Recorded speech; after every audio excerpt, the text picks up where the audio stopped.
দর্শক দেখতেছি যেমন মধ্যরাতে আসলে হোটেলের অভিযানের পরে কিন্তু হোটেল থেকে অভিযান দেওয়ার পরে কিন্তু আসলে দুইজনকে গ্রেফতার করেছে পুলিশ।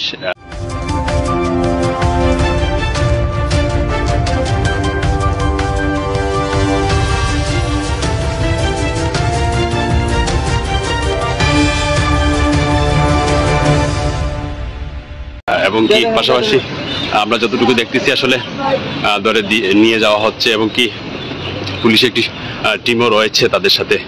যেমন আটকের যে বিষয়টা হলো আমবাখনা একটি আবাসিক হোটেল থেকে আসলে দুইজনকে আটক করা হয়। ইতিমধ্যে পুলিশ কিন্তু মধ্যরাতে কিন্তু আসলে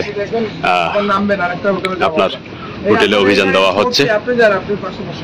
পাশাপাশি রয়েছে অফিসার ইনচার্জ এবং কি ওসি সহ কিন্তু রয়েছেন এই হোটেল অভিযানে। আপনারা যারা ইতিমধ্যে আছেন, যেমন সিলেটে গতকালকে যে একটি বিষয় আমরা দেখেছি আসলে সেই বিষয়টা নিয়ে যদি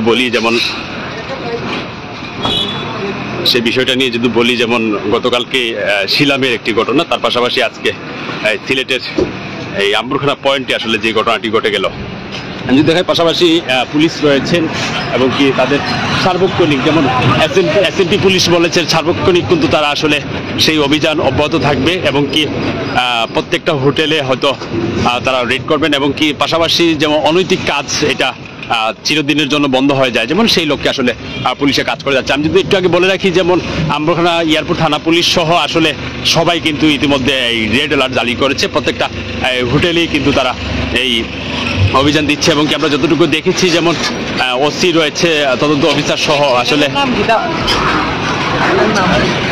ওসি পর্যন্ত রয়েছে এবং কি আসামি যারা তাদেরকে নিয়ে যাওয়া হচ্ছে। আমরা আসলে আজকে তাদের পিছন নিব। আসলে কয়েকটা হোটেলেই এরকম আমাদেরকে যতটুকু জানিয়েছেন এরকম রেড করা হবে এবং কি পাশাপাশি দেখাই যেমন পুলিশ কিন্তু ইতিমধ্যে কিন্তু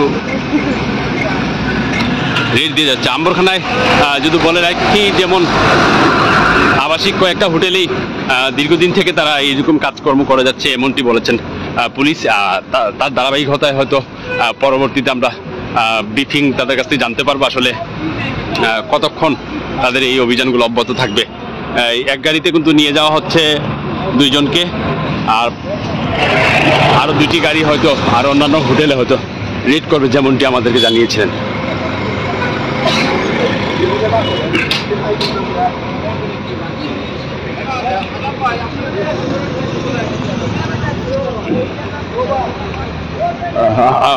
আমরা কিন্তু আসলে যাচ্ছি সেই পিছনে। আপনারা জানেন যেমন মধ্যরাতে পুলিশের অভিযান যেটা বলে সেই অভিযানটি হয়তো আমাদের নজরে পড়েছিল। আমরা তৎকালীন সময় আমরা জানানোর চেষ্টা করতেছি। আপনারা যারা লাইভে আছেন অবশ্যই হয়তো আরও অল্প কিছুক্ষণ পরেও হয়তো আবার লাইভে আসতে পারি। পুলিশেরই একটি বিশাল টিম রয়েছেন এই জায়গায়, পুলিশ যারা আছেন তারা কিন্তু কাজ করতেছেন।